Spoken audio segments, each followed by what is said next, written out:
Hello friends, જય શ્રી ગણેશ. બધાને સ્વાગત છે તમારું મારી ચેનલ ગુજરાતી કિચનમાં. તો આજે હું તમારી સાથે મારી ફેવરિટ રેસીપી શેર કરીશ, જેને મેં બજારેથી તો બહુ જ ખાધી, પણ સાચું કહું ને તો મને ઘરે બનાવવામાં ખૂબ જ ડર લાગતો હતો. મેં આને ક્યારેય ટ્રાય નહોતી કરી, કારણ કે ક્યાંકનું ક્યાંક મારા મનમાં એવું હતું કે આ ઘરે પરફેક્ટ બજાર જેવી તો બને જ નહીં, અને ઉપરથી કલાકોની મહેનત કરવી એ અલગથી. પણ જ્યારથી આ સરળ રીતે મેં આ રોલ બનાવ્યા છે, બજારેથી મેં ક્યારેય નથી ખાધા. કારણ કે ગમે ત્યારે તમે આને આસાનીથી બજાર જેવા જ ઘરે બનાવી શકતા હો, તો બજારના અનહાઇજેનિક શું કામે ખાવા. તો આજે આપણે આ રેસીપીમાં મેંદાનો ઉપયોગ પણ બિલકુલ નથી કરવાના. તો ચાલો બનાવવાનું શરૂ કરીએ. તો એના માટે આપણે અહીંયા નોર્મલ જે રોટલી માટેનો ઘઉંનો લોટ હોય છે, 1 કપ જેટલો લઈ લીધો છે. તો મેં અહીંયા ખાલી ઘઉંના લોટનો જ ઉપયોગ કર્યો છે. એની જગ્યાએ તમે અડધો ઘઉંનો લોટ અને અડધો મેંદો એમ પણ કરી શકો છો, અને ખાલી મેંદાથી પણ બનાવી શકો છો. હવે આપણે એમાં સ્વાદ પ્રમાણે મીઠું એડ કરી, અને મોણ માટે મેં અહીંયા 1 ચમચી જેટલું ઘી એડ કરેલું છે. તો ઘી મેં પીગળાવીને એડ નથી કરેલું, એમ જ એડ કરેલું છે. જો તમે પીગળેલું ઘી લેતા હોય તો 2 ચમચી જેટલું મોણ એડ કરી દેવાનું છે. હવે ઘીનું મોણ કરશો ને તો આપણા જે રોલ છે એકદમ ખસ્તા ક્રિસ્પી બનશે, એ પણ તળિયા વગર. તો અહીંયા ઘીનું મોણ જ કરજો, કારણ કે એનાથી એકદમ સરસ એવું રિઝલ્ટ આવે છે. છતાં તમારે ઘીનું મોણ નથી કરવું તો તેલનું મોણ પણ તમે કરી શકો છો. હવે થોડું થોડું પાણી એડ કરી આપણે રોટલી જેવો સોફ્ટ લોટ બાંધીને અત્યારે રેડી કરવાનો છે. રોટલી કરતાં થોડો વધારે સોફ્ટ રાખશો લોટને તો પણ કોઈ પ્રોબ્લેમ નથી, પણ એનાથી વધારે ટાઈટ લોટ ન હોવો જોઈએ. તો અહીંયા આપણો એકદમ સરસ એવો સોફ્ટ લોટ બંધાઈ ગયો છે. તો હવે આપણે ઉપરથી થોડું તેલ લગાવી અને સરસ એવો લોટને મસળી લઈએ. તો આ છે એક ઘરમાં રહેલા શાકભાજી અને ઘઉંના લોટથી જ આપણે આજે બનાવવાના છીએ. છતાં કોઈને ખબર પણ નહીં પડે કે ઘઉંના લોટથી બનેલું છે, આમાં મેંદાનો ઉપયોગ નથી કરેલો. તો અહીંયા શું કરશું, આપણે લોટ છે ને ટાઈમ હોય તો 5 મિનિટનો રેસ્ટ આપશું, અને જો ટાઈમ નથી તો કોઈ વાંધો નહીં, સીધું જ તમે આમાંથી રેસીપી બનાવી શકો છો. હવે લોટ છે એને એક વખત મેં ફરી પાછો સરસ એવો મસળી એમાંથી આ રીતના મીડિયમ સાઇઝના બોલ્સ બનાવી લીધા. જેવડા રોટલીના બોલ્સ હોય એ રીતના એનાથી થોડા નાના આપણે બોલ્સ બનાવેલા છે. હવે અહીંયા બધા બોલ્સને એ જ રીતે બનાવી 2 બોલ્સને એકસાથે આપણે આ જે આપણો રોટલી બનાવવાનો પાટલો હોય છે એની ઉપર મેં લઈ લીધા છે. એક તો આ રેસીપી એટલી ફટાફટ બને છે ને કે તમે આને આજે જ બનાવવાના છો, મને વિશ્વાસ છે. કારણ કે પરફેક્ટ તો બને જ છે, સાથે ટાઈમ પણ ઓછો લાગે છે, અને મોસ્ટ ઓફ લગભગ બધાની આ રેસીપી ફેવરિટ હોય છે, પછી એ બાળકો હોય કે મોટા. તો અહીંયા શું કર્યું, આપણે જે બંને લુવા લીધા એની ઉપર સરસ એવું આપણે ઓઇલ લગાવી દઈએ. ઉપરથી સૂકો ઘઉંનો લોટ ડસ્ટ કરી આ રીતે બંને લુવાને એકબીજા ઉપર રાખી દઈએ. તો જે સાઈડ આપણે ઓઇલ લગાવ્યું એ સાઈડથી બંને લુવાને ભેગા આપણે રાખવાના છે. હવે હાથની મદદથી થોડું પ્રેસ કરી લઈએ અને સૂકો લોટ ડસ્ટ કરી આપણે કિનારીઓ ઉપર થોડું ધ્યાન આપી અને આપણે આની એક રોટલી વણી લેવાની છે. બસ રોટલી વણતી વખતે એક વાતનું ધ્યાન રાખશું કે રોટલીને બંને સાઈડથી ફેરવીને થોડી થોડી વારે વણવાની છે, જેથી કરીને આપણે જે લુવા ચીપકાવ્યા એ બંને સાઈડથી એક જ સરખા વણાઈને તૈયાર થાય. બસ આટલું જ આપણે રોટલી વણવામાં ધ્યાન રાખવાનું છે. અને આ રેસીપી કદાચ તમને અત્યારે હું શું બનાવું છું અને થોડો અંદાજ તમને આવી ગયો હશે, કારણ કે મારી તમારી બધાની આ ફેવરિટ છે. તો આજે આપણે સ્પ્રિંગ રોલ બનાવીએ છીએ, અને મોસ્ટ ઓફ સ્પ્રિંગ રોલ ઘરે બનાવતા બધા ડરતા હોય છે, કારણ કે એની જે સીટ હોય છે ને એ આપણાથી પરફેક્ટ ઘરે નથી બનતી, અને ક્યારેક બની પણ જાય છે, અને ક્યારેક એ તૂટી પણ જાય છે, ક્યારેક એમાં વધારે તેલ પણ ચડી જાય છે. તો એના માટે શું કરશું, આપણે બજારેથી સીટ લાવવાની જરૂર નથી. આ રીતે બનાવશું એટલે પરફેક્ટ એકદમ પાતળી સીટ બનીને તૈયાર થશે. તો અહીંયા આપણે જે રોટલી બનાવી એને સાઈડમાં શેકતા પણ જવાનું છે, અને જો સાઈડમાં શેકવામાં ન પહોંચાય તો કોઈ કપડાથી ઢાંકીને એને રાખવાનું છે.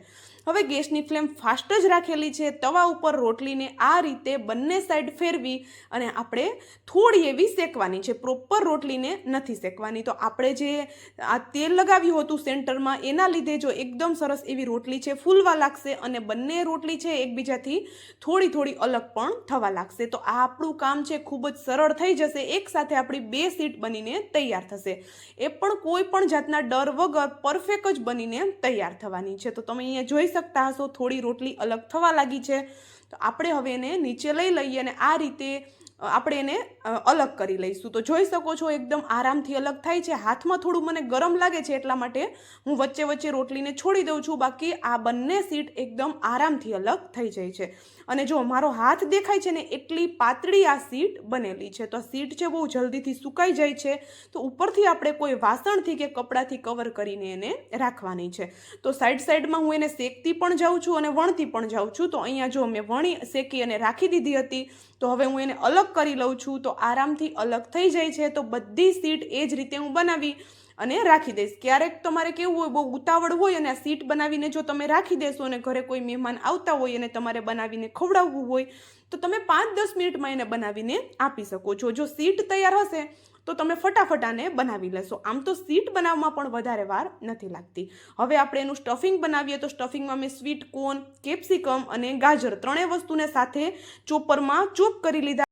એ જ રીતે અડધો કપ જેટલી કોબી, 3થી 4 જેટલી લસણની કળીઓને પણ ચોપરમાં આપણે ચોપ કરી લીધેલી છે અને સાથે એક મોટી સાઇઝની ડુંગળીને પણ આપણે ચોપ કરેલી છે. અહીંયા ફ્રેશ વાટેલા મરીનો પાવડર એડ કરજો, ખૂબ જ સરસ એવો એનો ટેસ્ટ આવે છે. લીલા ધાણા એડ કરીએ, સાથે 1 ચમચી જેટલા ચીલી ફ્લેક્સ, ઘરમાં જો બાળકો હોય તો ચીલી ફ્લેક્સ તમે તમારી રીતે એડ કરી શકો છો. 1 ચમચી જેટલા મિક્સઅપ એડ કરી અને મોટી 2 ચમચી જેટલો ટોમેટો કેચઅપ એડ કરી દઈએ. અહીંયા હું ચીઝનું એક જ ક્યુબ એડ કરું છું. જો તમારા ઘરમાં બાળકો હોય અથવા તો તમને ચીઝનો ટેસ્ટ વધારે પસંદ હોય તો તમારી રીતે તમે વધારે ઓછું એને કરી શકો છો. હવે ચીઝને પણ આપણે એડ કરી દીધું અને શાકભાજી છે મેં અલગ અલગ ચોપ કર્યા, એની જગ્યાએ એક જ સાથે ચોપરમાં તમે બધું એડ કરી અને ચોપ કરી લેશો તો ખૂબ જ તમારું કામ સરળ થઈ જશે. હવે એમાં આપણે સ્વાદ પ્રમાણે મીઠું એડ કરી દઈએ. બાકી આપણે બીજા કોઈ મસાલા એડ નથી કરવાના. જો તમારે થોડું વધારે સ્પાઇસી જોતું હોય તો તમે અહીંયા શેઝવાન ચટણી કે શેઝવાન સોસ પણ એડ કરી શકો છો. હવે અહીંયા બધી વસ્તુને એકદમ સરસ એવી મિક્સ કરી દઈએ. આપણે જે ટોમેટો કેચઅપ એડ કર્યું અને સાથે જે આપણે ચીઝ એડ કર્યું એનાથી આપણું જે સ્ટફિંગ છે એમાં થોડી એવી બાઇન્ડિંગ આવી જશે. હવે સ્ટફિંગ છે એનો વઘાર બિલકુલ નથી કરવાનો. તો આપણે એને સીધા જ એમાંથી રોલ વાળવાના છે. તો અહીંયા મેં એક રોલ વાળ્યો, એની ક્લિપ મારાથી મિસ થયેલી છે તો હું તમને બીજો રોલ છે એ વાળીને બતાવું છું. તો એના માટે આપણે જે શીટ બનાવીએ, શેકેલી શીટ છે એને અંદરની સાઈડ રાખશું, એની ઉપર સ્ટફિંગ રાખી આ રીતે મેંદાનો સાટો બનાવી. મેંદાનો મેં સાટો બનાવ્યો છે, એની જગ્યાએ તમે ઘઉંના લોટનો સાટો પણ બનાવી શકો છો, પણ મેંદાનો સાટો વધારે યુઝમાં નથી આવતો એટલે મેં મેંદાનો બનાવી લીધેલો છે. હવે આ રીતે ફોલ્ડ કરી તમે વિડીયોમાં જોઈ શકતા હશો કે કઈ રીતે હું રોલનો શેપ એને આપું છું. એકદમ સરળતાથી આ રોલ વળી જાય છે અને આપણે જેને ચીપકાવ્યા એના લીધે સરસ એવા એ ચીપકેલા પણ રહે છે. તો જો સરસ એવો આપણો રોલ વળી ગયો. એ જ રીતે બધા રોલ આપણે વાળી અને રેડી કરી લીધા છે. તો અહીંયા તમે જોઈ શકો છો સરસ એવા આપણા બધા રોલ વળી ગયા છે. તો આપણે એને હવે શેકવાના છે. તો શેકવા માટે મેં અહીંયા તવામાં 2 ચમચા જેટલું તેલ લઈ લીધું છે. તેલ છે એ થોડું સરસ એવું ગરમ થાય એટલે આપણે આ જે રોલ બનાવ્યા એને તવા ઉપર રાખી દઈશું. તમારે આને તળવા હોય તો તમે તળી પણ શકો છો. તમારી ચોઈસ છે કે તમારે આને કઈ રીતે બનાવવા. જે પણ રીતે બનાવો પણ બનાવજો એકવાર જરૂર. જો ક્યારેય ન બનાવ્યો હોય આ રીતે તો બનાવજો. એકદમ આપણે જે બજારમાં ખાઈએ છીએ એવા જ રોલ બનીને આ તૈયાર થાય છે. અને હા, જો તમે અત્યાર સુધીનો વિડીયો જોઈ લીધો હોય એમાં થોડું પણ જો તમને કંઈક પસંદ આવ્યું હોય તો વિડીયોને લાઇક, શેર અને ચેનલ પર જો નવા છો તો જલ્દીથી ચેનલને સબસ્ક્રાઈબ કરી દેજો આવા જ નવા અને એકદમ સરળ એવા વિડીયો જોવા માટે. અને સાથે મને કોમેન્ટ પણ જરૂરથી કરજો કે તમે મારો આ વિડીયો ક્યાંથી જોવો છો, જેથી કરીને હું તમને થેન્ક યુ કહી શકું. તો અહીંયા જોઈ શકો છો આપણા રોલ છે એનો કલર એકદમ સરસ આવી ગયો. તો આપણે એને નીચે ઉતારી લીધા અને જો હું તમને નજીકથી પણ બતાવું, બિલકુલ આમાં તેલ નથી ચડતું. આ રીતે શીટ બનાવીએ એનો એક ફાયદો એ પણ છે કે આમાં બિલકુલ તેલ નથી ચડતું. જે આપણે બેટર બનાવીને શીટ બનાવીએ એમાં તેલ ઘણી વખત ચડી જતું હોય છે. તો જો મેં તમને તોડીને પણ બતાવી દીધું. તો ચાલો હવે મળશું આવા જ એક નવા વિડીયો સાથે.